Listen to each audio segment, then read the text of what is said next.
representatives of the university faculty will now take their places.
Would all degree candidates and their guests please rise?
Jankowski-Smith, Director of Spiritual Life, will deliver the commencement prayer. After the prayer, let us all join in singing the first stanza of the national anthem, led by Marcia White, College of Arts, Media, and Design.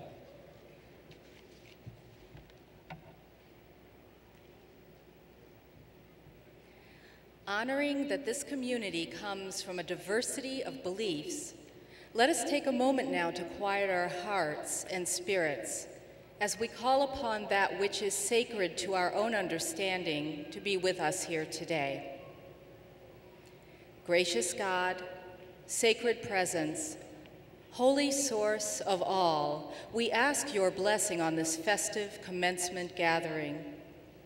We thank you for the many gifts we have been given, the people who guided, encouraged, and sacrificed for us, the good times and tough times that helped us to grow, the resources and intellect we needed to reach this place. As we move forward, we ask for the grace to use our education wisely and to live lives of integrity.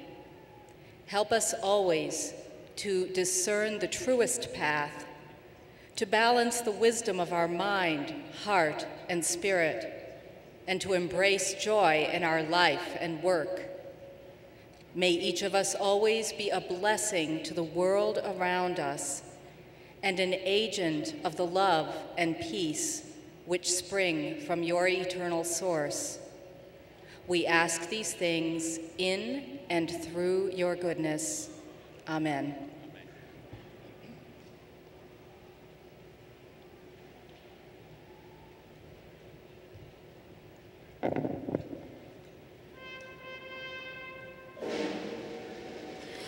Oh, say, can you see by the dawn's early light what so proudly we hailed at the twilight's last gleaming, whose broad stripes and bright stars through the perilous fight o'er the ramparts we watched were so gallantly streaming, and the rocket's red glare, the bombs bursting in air, gave proof through the night that our flag was still there.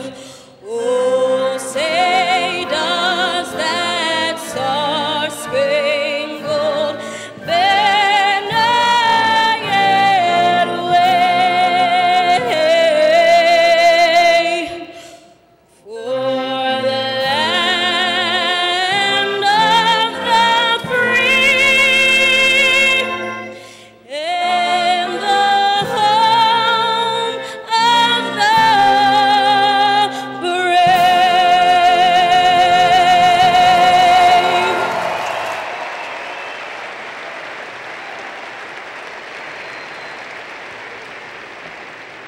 The color guard from the Army ROTC will now post the colors.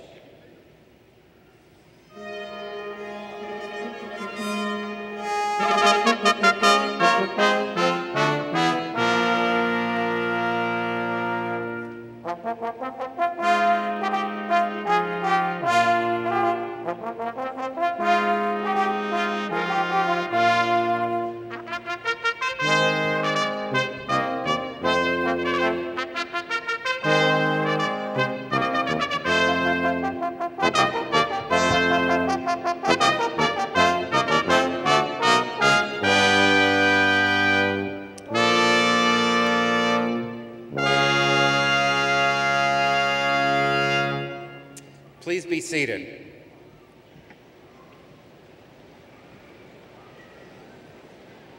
Ladies and gentlemen, I'm Steve Director, Provost and Senior Vice President for Academic Affairs, and I want to welcome all of you to our 2011 commencement. On behalf of the faculty and staff of Northeastern University, I wish to extend congratulations to all of those receiving degrees here today. It is now my pleasure to introduce the President of Northeastern University, Joseph E. Alumni. Thank you. Thank you. Good afternoon. I didn't hear anything. Good afternoon. Yes.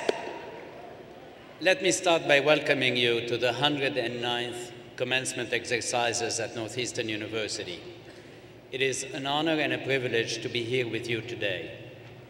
To our graduates, it has given all of us great joy to support your transformation from accomplished individuals into more accomplished scholars, professionals, and human beings. Many congratulations on all your achievements. To our parents, families, friends, spouses, and partners, I know you share in the great happiness of this occasion as deeply our graduates. Your guidance, your encouragement, your sacrifices, and your love have helped bring our graduates to this proud moment. Graduates, please rise. And now let us express our gratitude to all those who have helped you.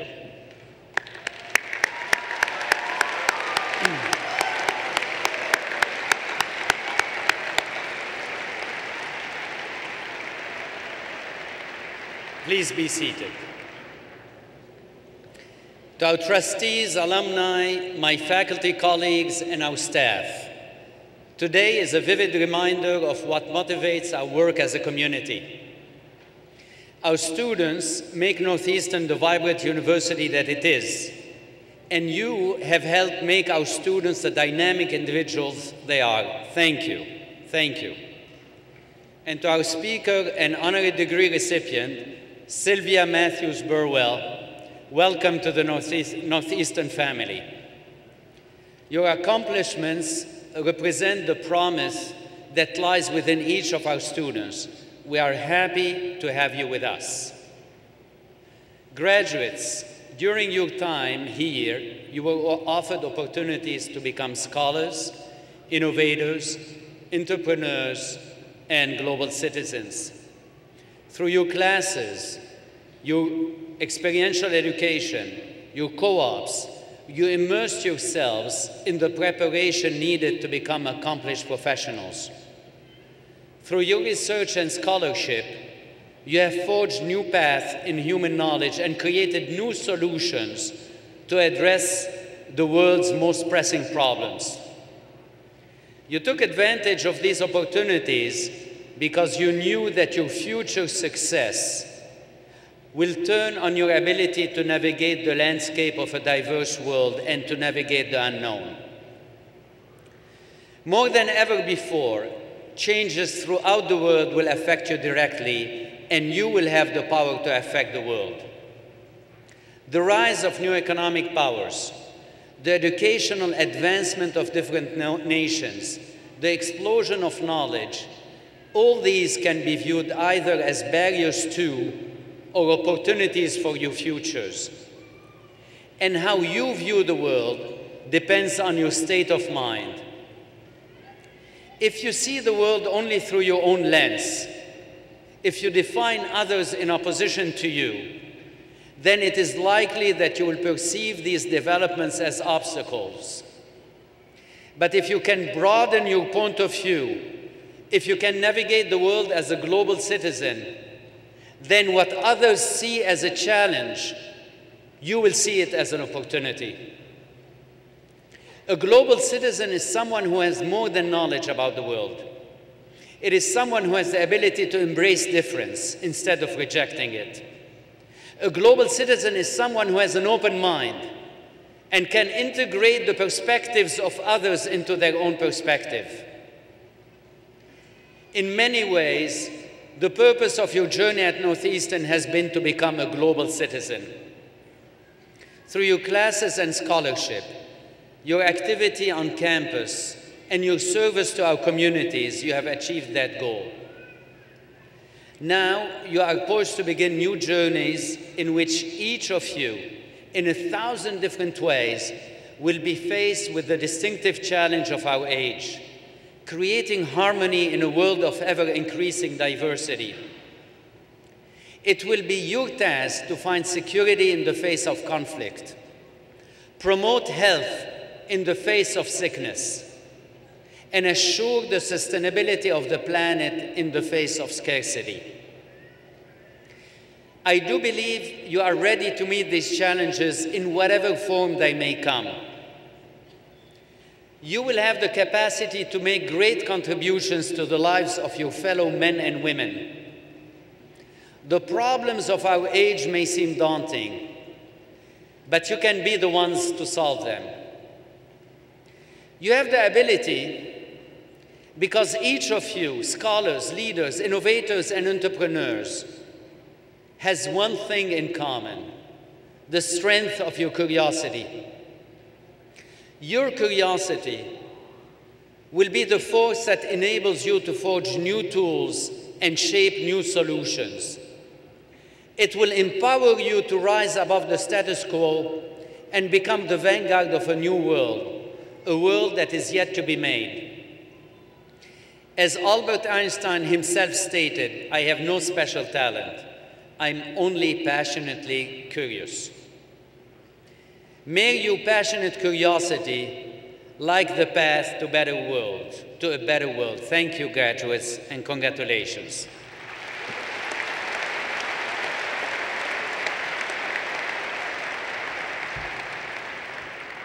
Thank you, President Aoun.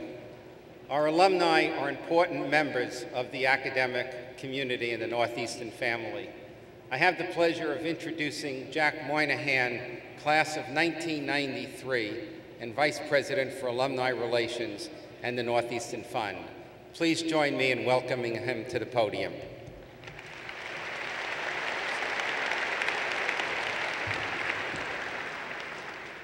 It is my privilege to welcome the class of 2011 to Husky Nation, a network of more than 204,000 Northeastern University graduates spread across the country and around the world. Today, you join a unique group of innovative, influential, and motivated leaders who have blazed the trail before you. To the class of 2011, we are truly excited about what the future holds for you. You are Northeastern. We have faith in your abilities and wish you great success. We also hope that your alumni experience is as rewarding as your student experience has been. Maintain a lifelong connection to the university and celebrate all that it means to be a Husky. We're all in this together. You, me, and everyone here today. We are Northeastern. Now, join me for our traditional pinning ceremony, and please welcome Marsha White back to the stage.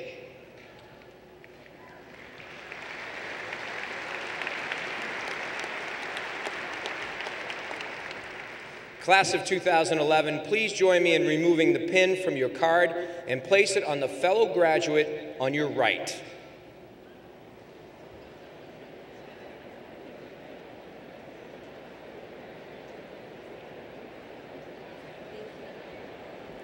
This pin is a symbol of your hard work, determination, and accomplishments. We are all proud of you and thrilled to welcome all of you into our alumni family. Please wear your pin proudly. Congratulations, and go Huskies.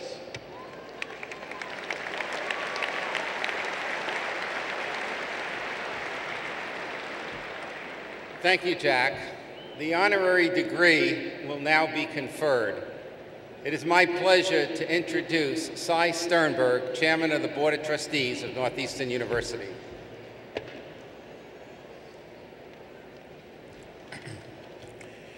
Mr. President, the Board of Trustees authorizes you to confer the honorary degree upon the following candidate in recognition of notable achievement in her field. Sylvia Matthews Burwell, for the degree of Doctor of Philanthropy, escorted by Trustee William S. Howard and Dean J. Murray Gibson. It is now my pleasure to call upon Trustee Howard to escort Ms. Burwell, and I ask Dean Murray Gibson to join me at the podium. Mr. President, it is my honor to present Sylvia Matthews Burwell for the degree Doctor of Philanthropy. Thank you, Trustee Howard. Sylvia Matthews Burwell, Catalyst for Hope, Advisor to Presidents, and Creative Agent of Change. As a leader of one of the world's most imaginative and aggressive efforts to eradicate global poverty, you give hope to millions of people whose lives would otherwise be cast in despair. Your intellect, energy, and creativity as president of the Gates Global Development Program, and with other organizations dedicated to aiding the developing world, inspires our faith that humanity can solve even its most daunting problems. With your political acumen and your knowledge of economic policy and global finance, you have been a source of wise counsel for national and world leaders, including 2 United States presidents. In recognition of your success in applying broad-gauge, coordinated solutions required to attack the root causes of global poverty, Northeastern is pleased to bestow upon you the honorary degree Doctor of Philanthropy. In recognition of this degree, Trustee Howard will vest you with the hood.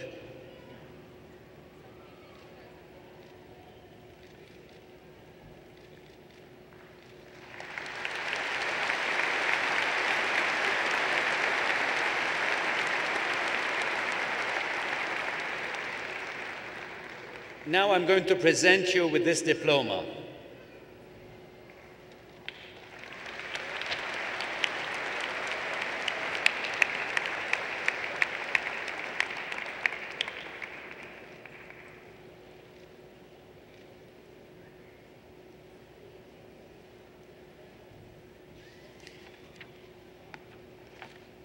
Sylvia Matthew Burwell is a person of tremendous intellect, a dedicated public servant, and a voice for the impoverished around the world. She is a Rhodes Scholar who worked in the governor's office here in Massachusetts and in the Clinton White House. She now serves as president of the Global Development Program at the Bill and Melinda Gates Foundation, one of the world's most imaginative and aggressive efforts to eradicate poverty in the developing world. She truly represents what it means to be a scholar and a leader. Please join me in welcoming your commencement speaker, Sylvia Matthews Burwell. Sylvia.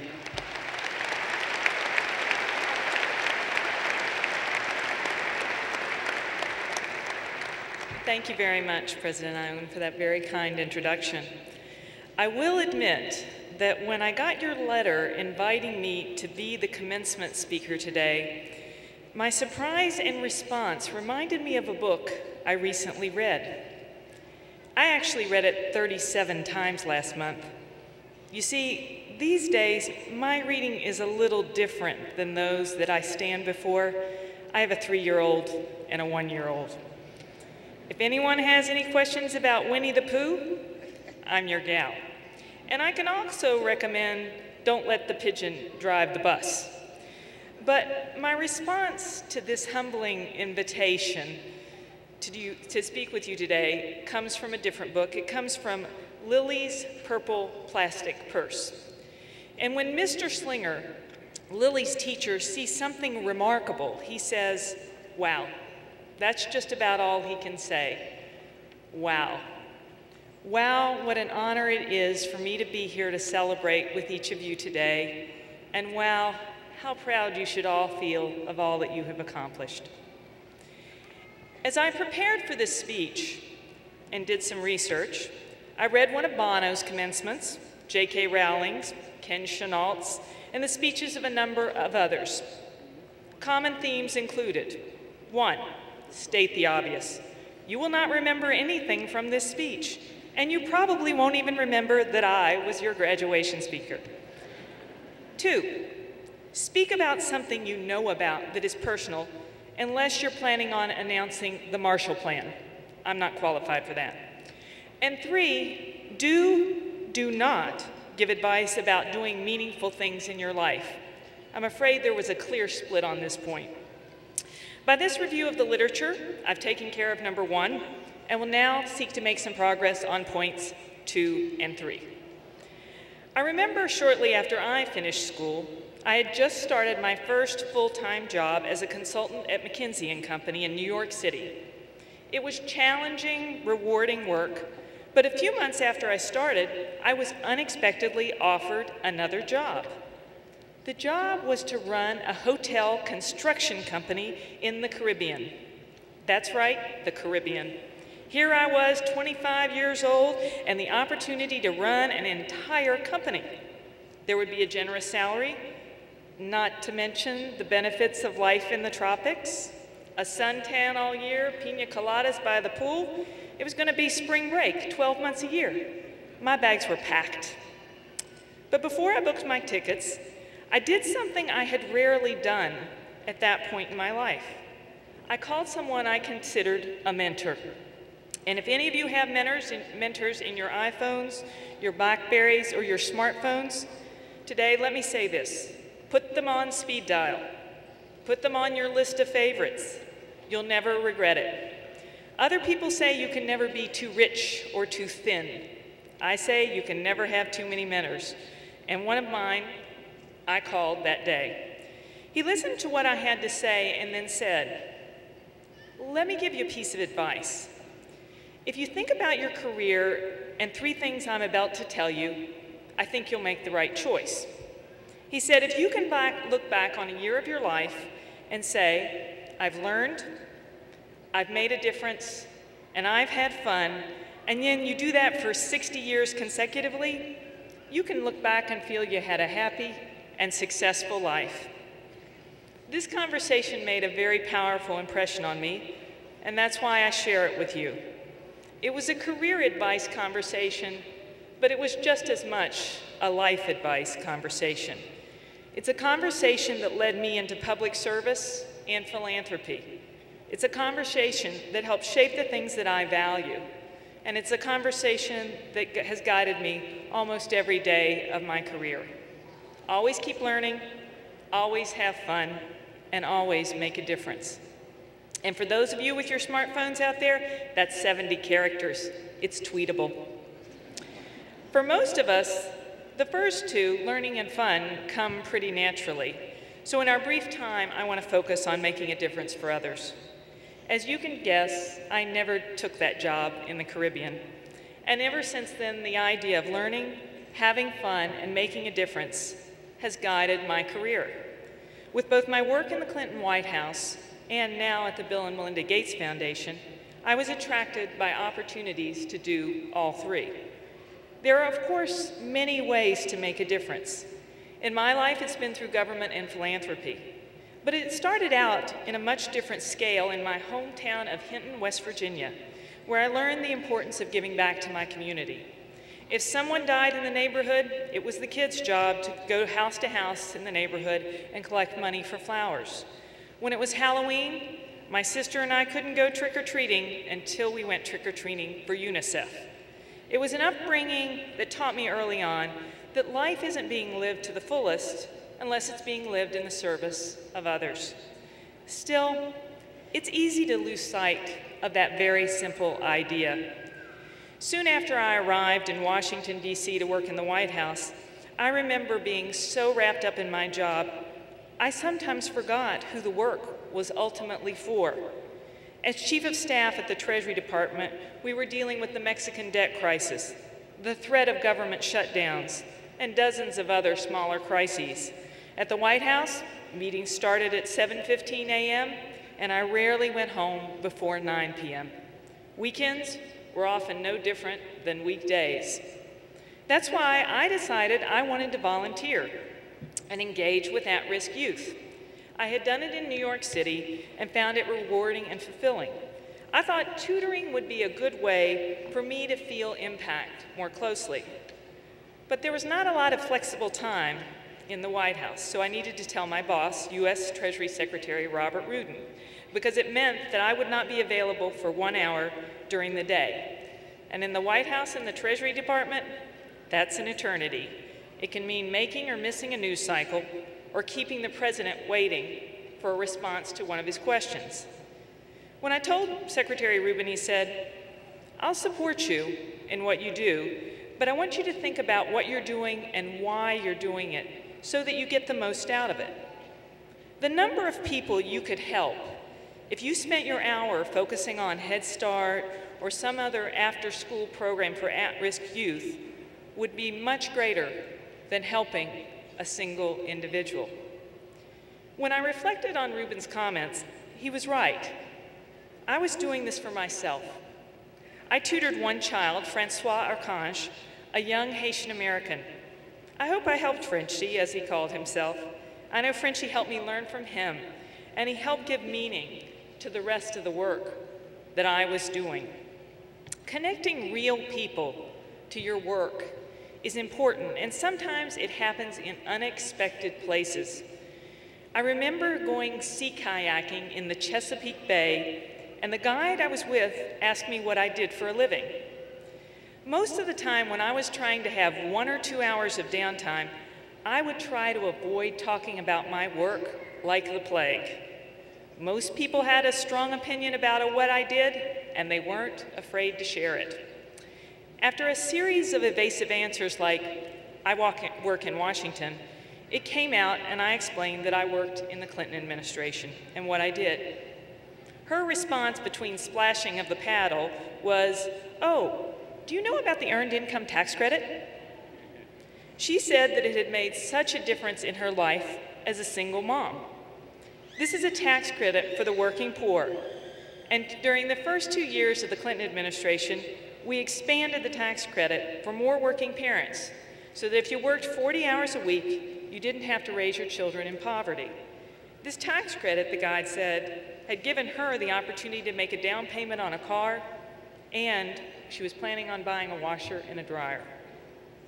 Today, as you graduate, I challenge all of you to find a way to give back. It may be in your career, or it may be in your community, or your place of worship.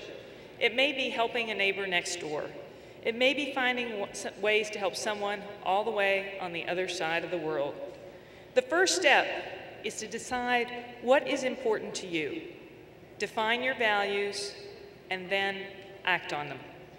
Many of you on this campus have already been meeting this challenge, both in Boston and around the world, as members of Northeastern's impressive network of volunteers who are making a difference in healthcare, education, water quality and accessibility, and economic development.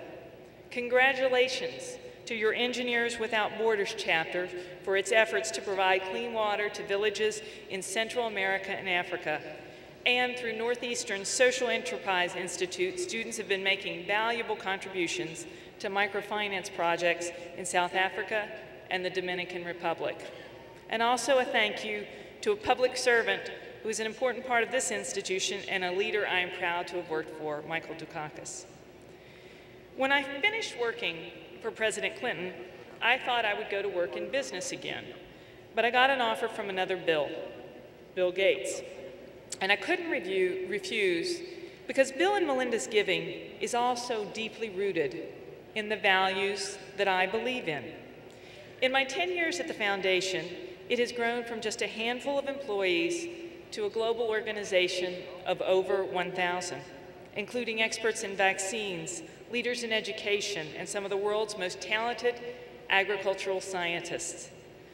While the foundation was made possible by the generosity of the Gates family, the foundation is really driven by the power of its ideas and values. Bill and Melinda started the foundation because they believe every person should have the chance to lead a healthy and productive life.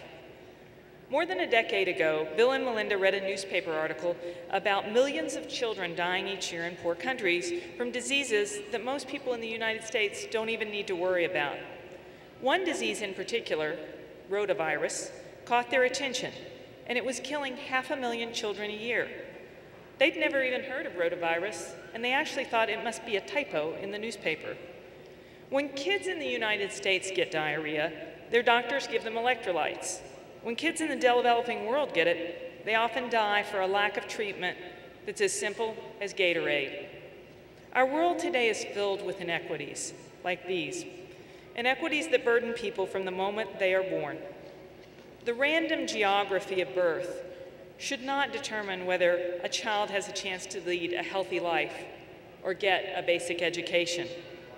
Some of you may be thinking, if I were a billionaire, it'd be a lot easier to give back. If your checking account is anything like mine was when I graduated, you probably have little, if anything, financially. In fact, you've probably been on the receiving end of assistance from families and others. But today, as you graduate, you enter the world with another kind of wealth. It's your skills, your ideas, and your voice. So I'd like to propose a simple idea, one that you may remember. On May 6th, it should be more than the anniversary of your graduation. It should be the date you ask yourself some questions. Are you learning? Are you having fun? And are you making a difference? As you go through life, there are many effective ways to approach and quantify your contribution, but impact on individual people is a powerful lens to keep in mind. In my office in Seattle, I have a picture of a little Senegalese girl named Ndé. She's 18 months old, and she's sitting in a little blue bucket with her head just peeking over the top. I send a copy of this picture to every employee who joins the Global Development Program. And I write a note saying, "This is your boss." And I mean it. Every action I take, every action my team takes should be for her benefit. She's the one we really work for. So try to find your own boss, not the person who signed your paycheck, but the individual who can remind you what's truly important in life. It's as easy as looking at a photograph. Thank you.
The degrees and course will now be conferred.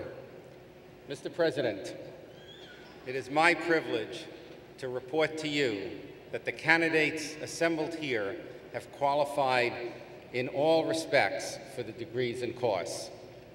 They have successfully completed curricula offered by the several schools and colleges of Northeastern University and have been recommended by the faculty and the Council of Deans to be awarded appropriate degrees in recognition of their academic accomplishments.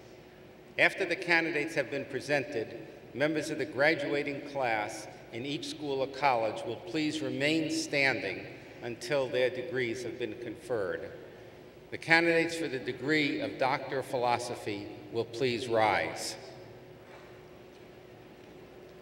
Mr. President, I am honored to present the candidates who have qualified in all respects for the degree of Doctor of Philosophy. I invite Vice Provost Luis Falcone to introduce the candidates. The Marshal will present the candidates to the platform for hooding.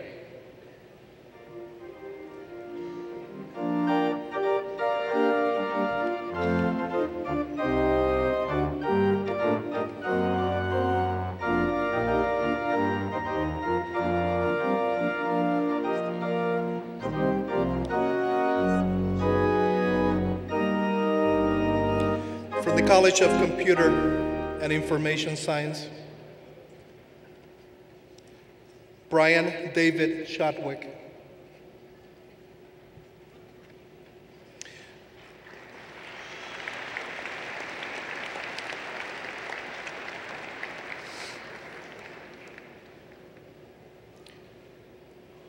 Peter Dillinger.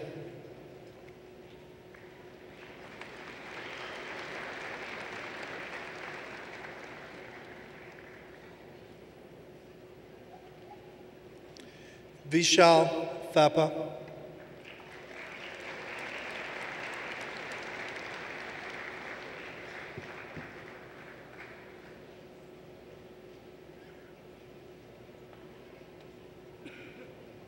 Ying Wang.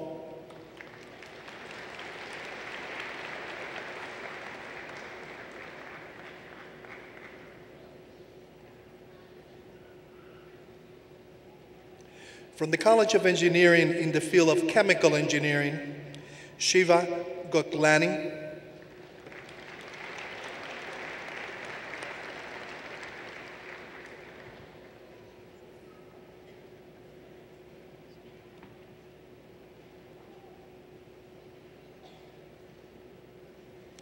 James Vincent Green.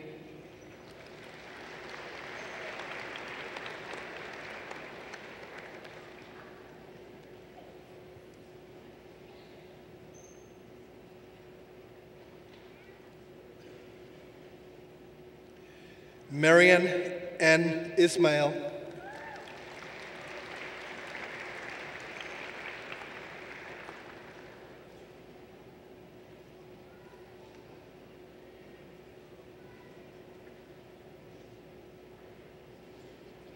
Courtney A. Pfluger.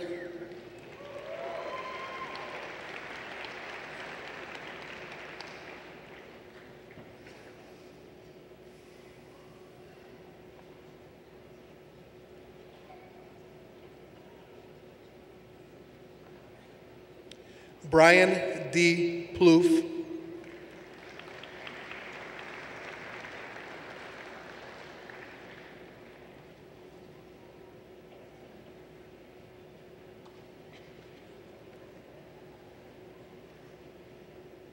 Ling Wong.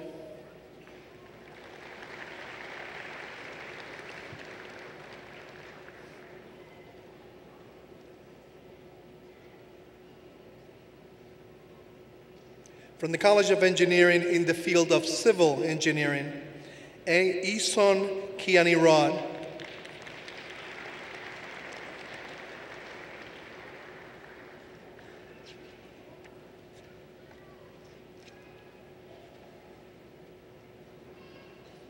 From the College of Engineering in the field of Computer Engineering, View Yong Jiang.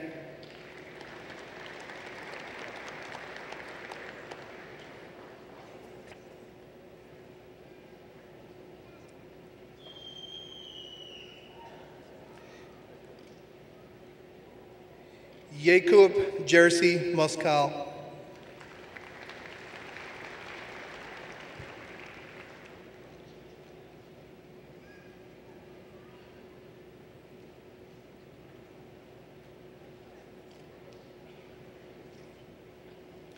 Maurizio Antonio Nani.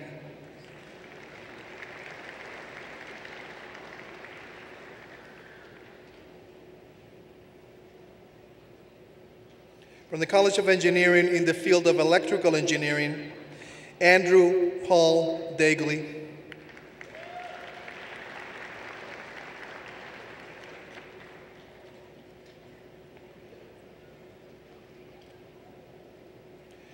Roosevelt Emami.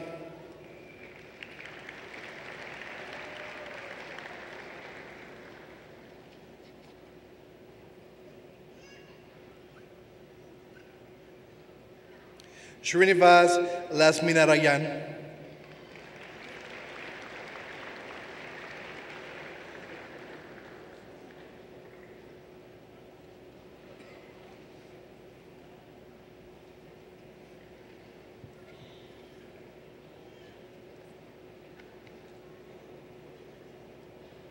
Ming Liu.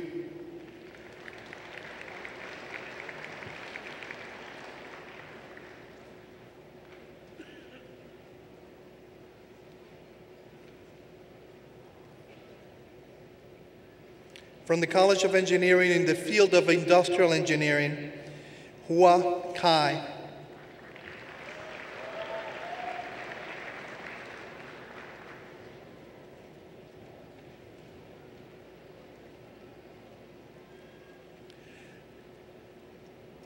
Aisun Tashili.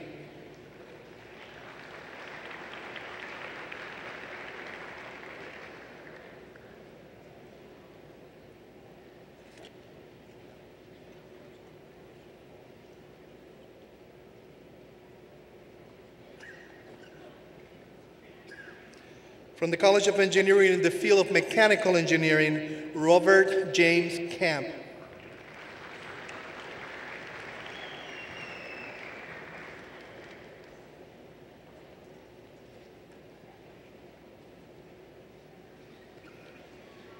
David S. Colento.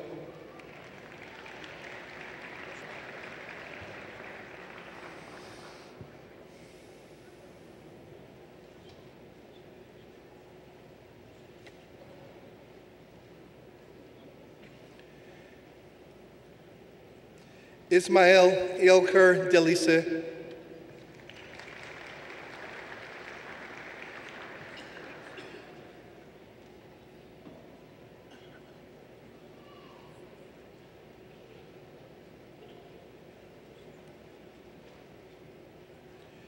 Dinch Erdeniz.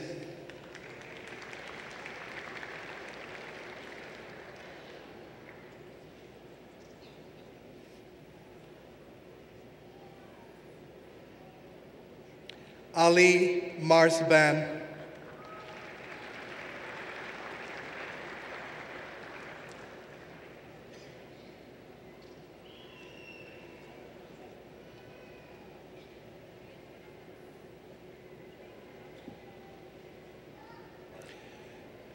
Mary Chris Resurrección Silva.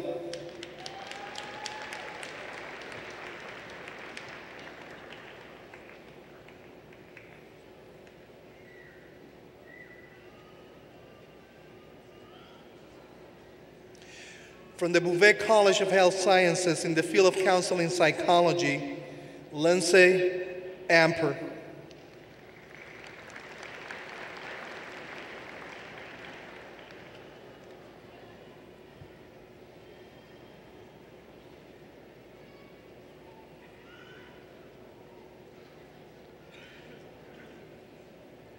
Marilyn Andrea Brathwaite Hall.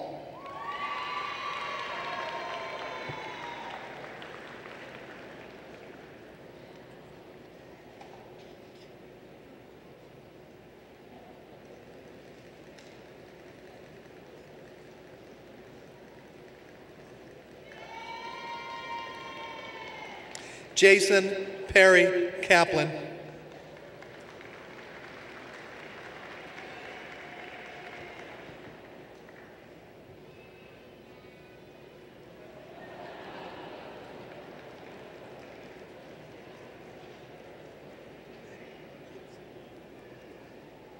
Maureen Gulick Piana.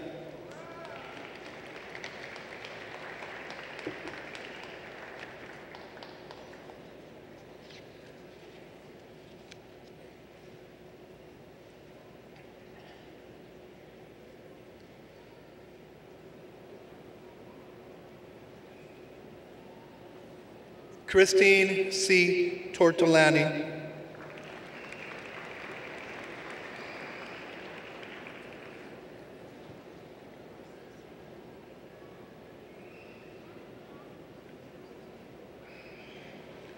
From the Bouvet College of Health Sciences in the field of pharmaceutical sciences, Rishi Sharma.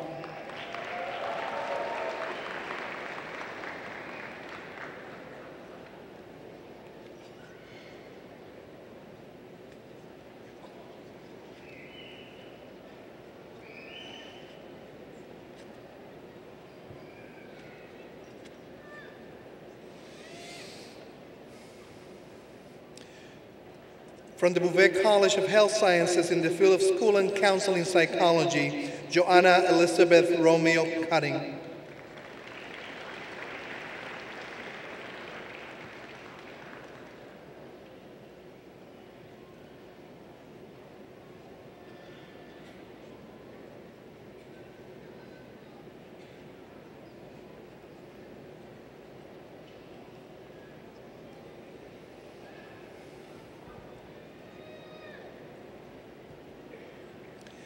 Janine Christine Farkas.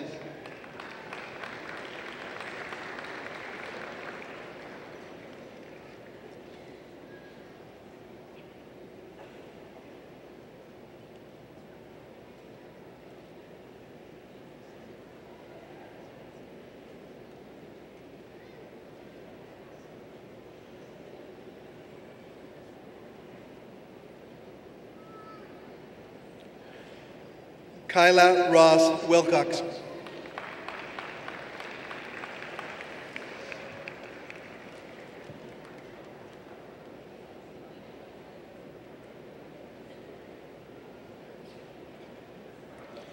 From the College of Social Sciences and Humanities in the field of criminology and justice policy, Samula Ansari.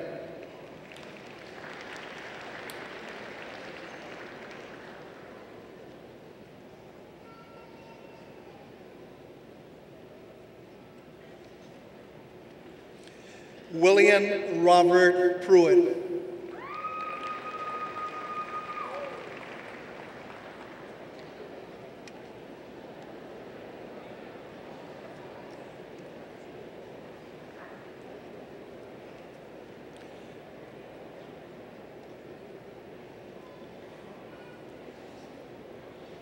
Anne Marie Rochelot.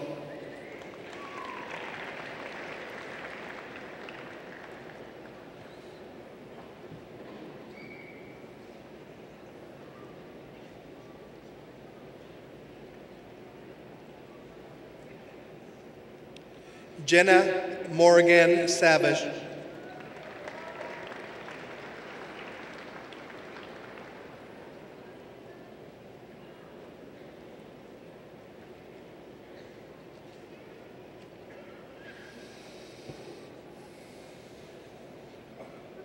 From the College of Social Sciences and Humanities in the field of economics, Renee Michelle Duplantis.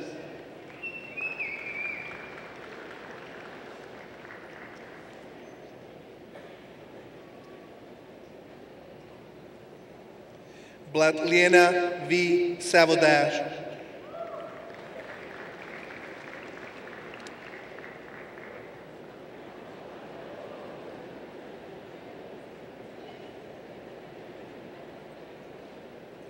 Evgenia Shumilkina.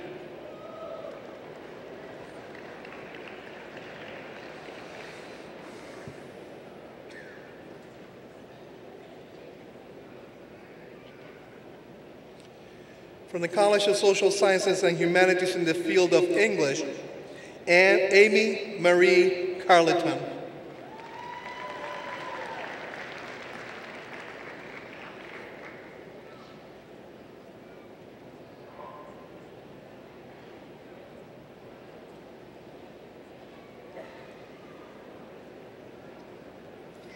In the field of law, policy, and society, Sarah E. Abbott.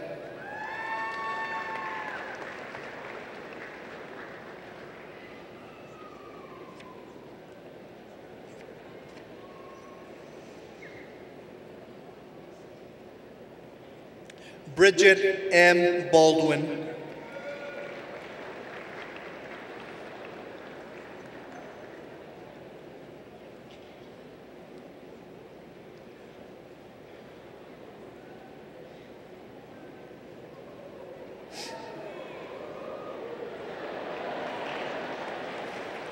Alice Elizabeth Perry.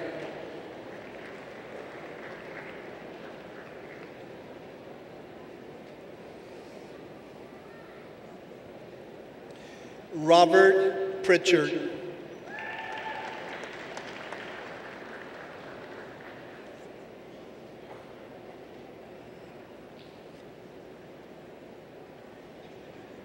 Miriam A. Rakib.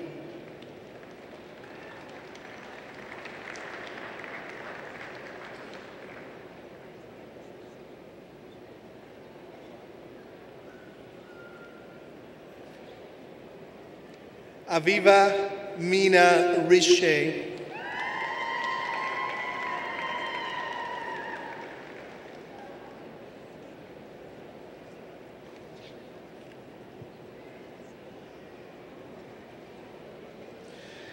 From the College of Social Sciences and Humanities in the field of political science, Martin Komak.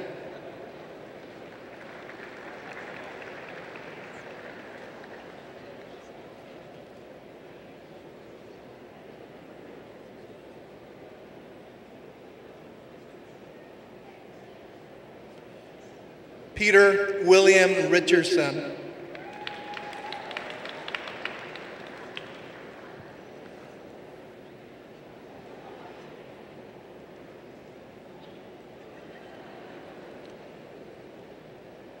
From the College of Social Sciences and Humanities in the field of public and international affairs, Allison Helen Dixon.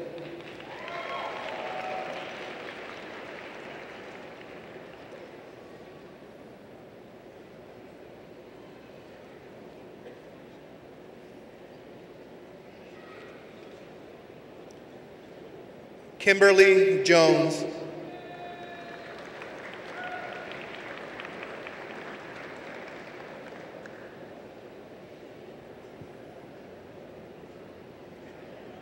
From the College of Social Sciences and Humanities in the field of sociology, Tom Q. Kale.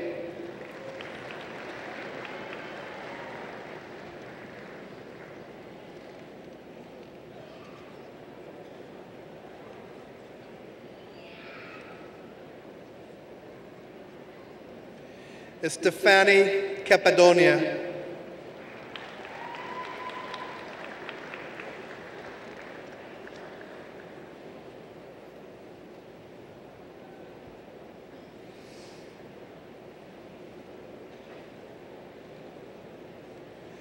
Vincent A. Ferraro.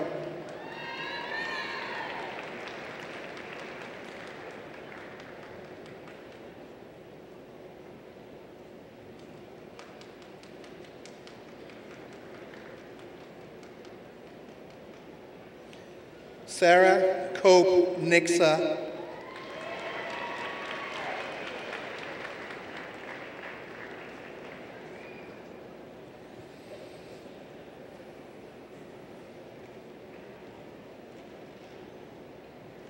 From the College of Science in the field of biology, Tobias Dorr.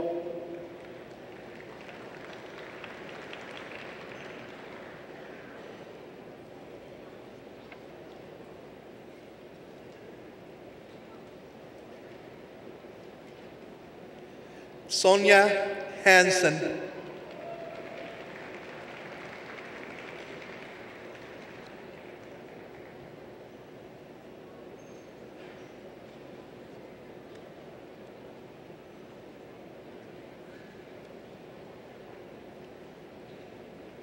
Harry Pantasopoulos.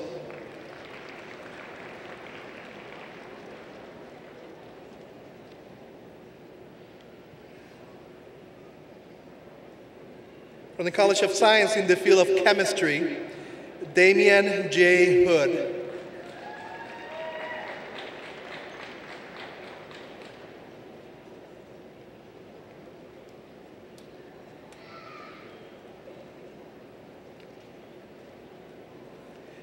Hai Tao Jiang.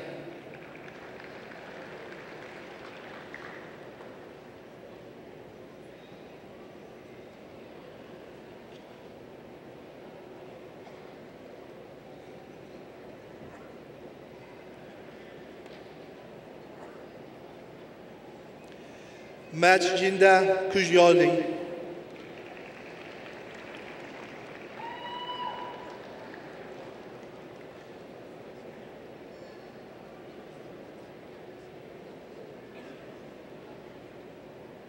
Christopher Ryan Morgan.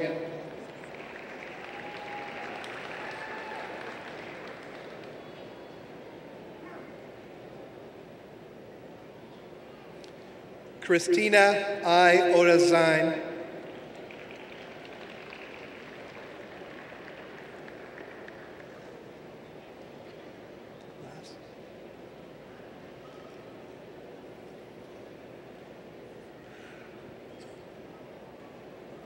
Agnes Rafalco.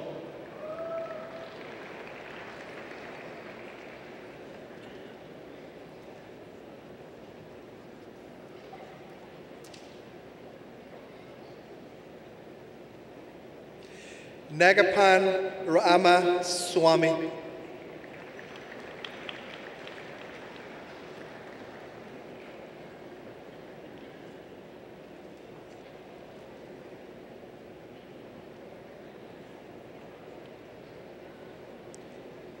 Kristen Lee Randall.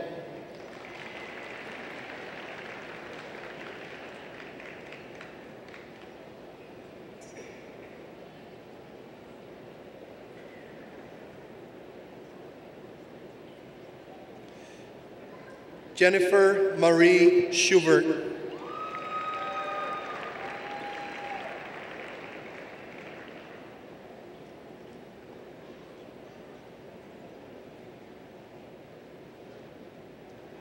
Srinivas Somarutu.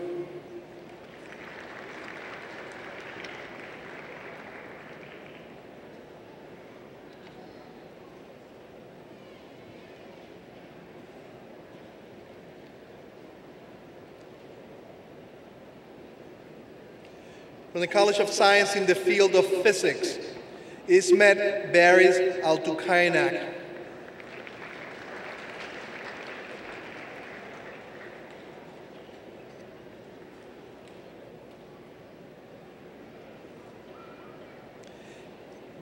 Gabriel Fascini.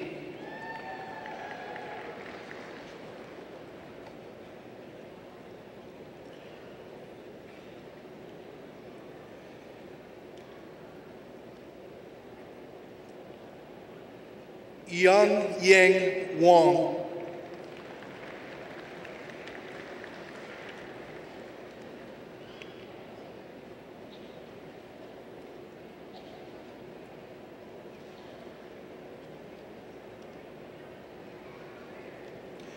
From the College of Science in the field of psychology, Jared J. Schwartzer.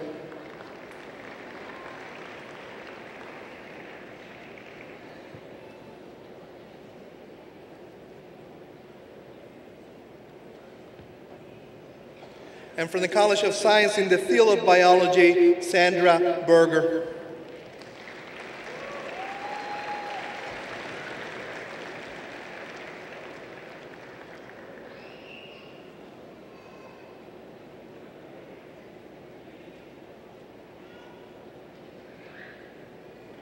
Congratulations to all our PhD recipients.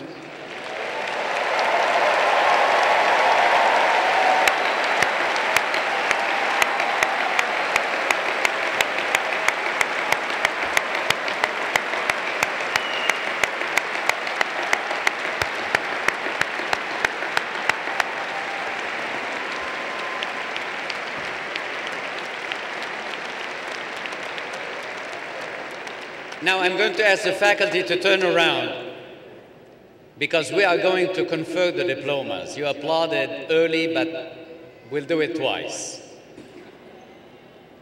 Remain standing.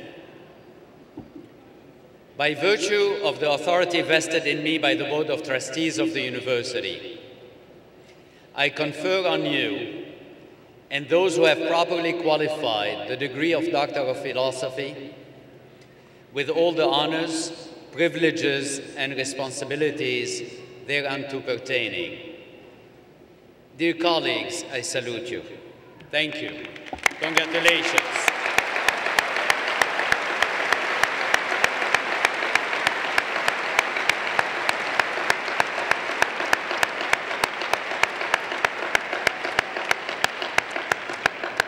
Please be seated.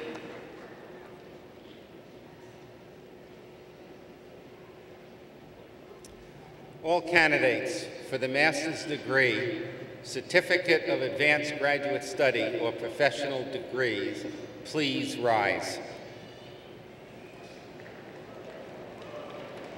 Mr. President, I have the privilege of presenting those candidates who have qualified in all respects for the degree of Master of Arts, Master of Science with Specification, Master of Architecture, Master of Business Administration, Master of Public Administration, Master of Public Health, Doctor of Audiology, Doctor of Physical Therapy, Doctor of Pharmacy, Doctor of Nursing Practice, and Certificate of Advanced Graduate Study. By virtue of the authority vested in me by the Board of Trustees of this university, I confer on you and all those who have properly qualified the degree of Doctor of Audiology, Doctor of Physical Therapy, Doctor of Pharmacy, Doctor of Nursing Practice, Certificate of Advanced Graduate Study, Master of Arts, Master of Science, Master of Science with Specification, Master of Architecture, Master of Business Administration,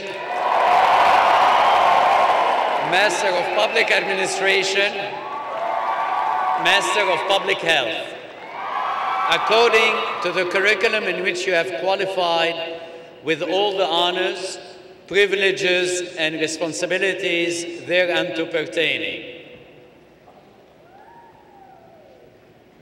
Will the graduates please be seated? The marshals will now present the graduates to the platform in order to receive their diplomas. We ask that all graduates return to their seats following receipt of your diploma and remain seated through the end of the ceremony. We'd also like all family and guests to remain in the audience until the graduates have recessed.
Will the graduates please rise?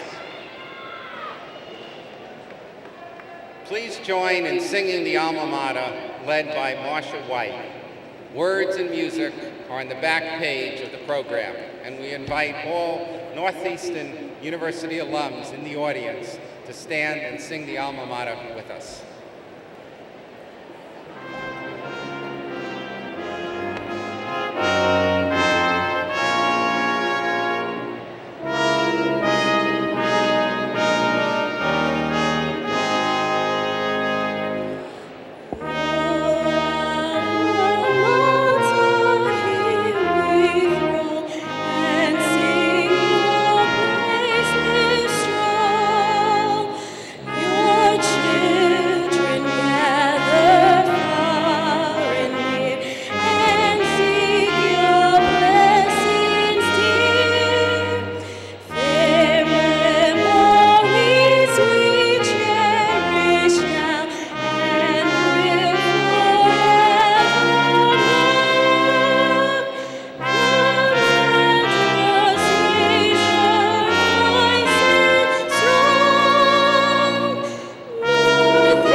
Thank you, Ms. White. Will everyone please be seated?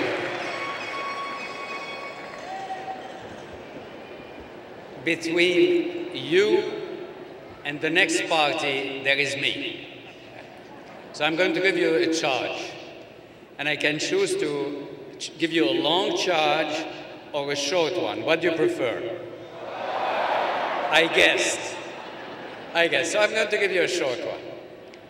Let me start by mentioning that Sylvia was an outstanding speaker, and let me assure her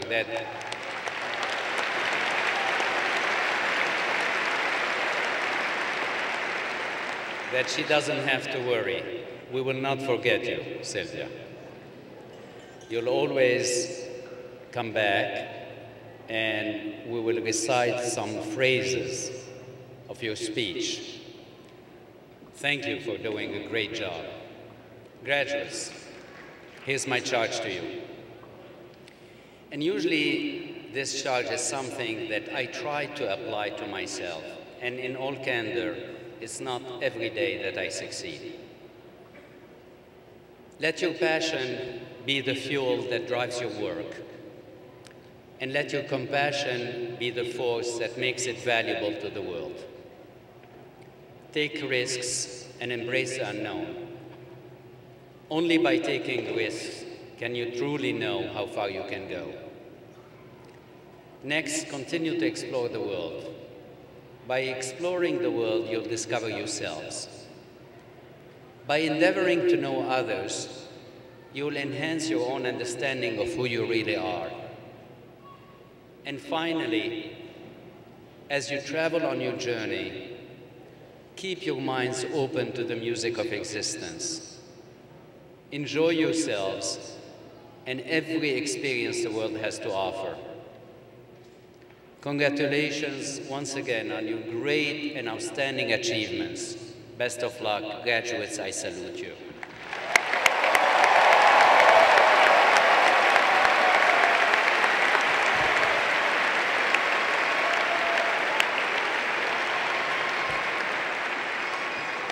This brings us to the end of our ceremony. I'd like to ask that all the graduates and the audience please remain seated and wait for the marshals to lead the graduates in the recessional.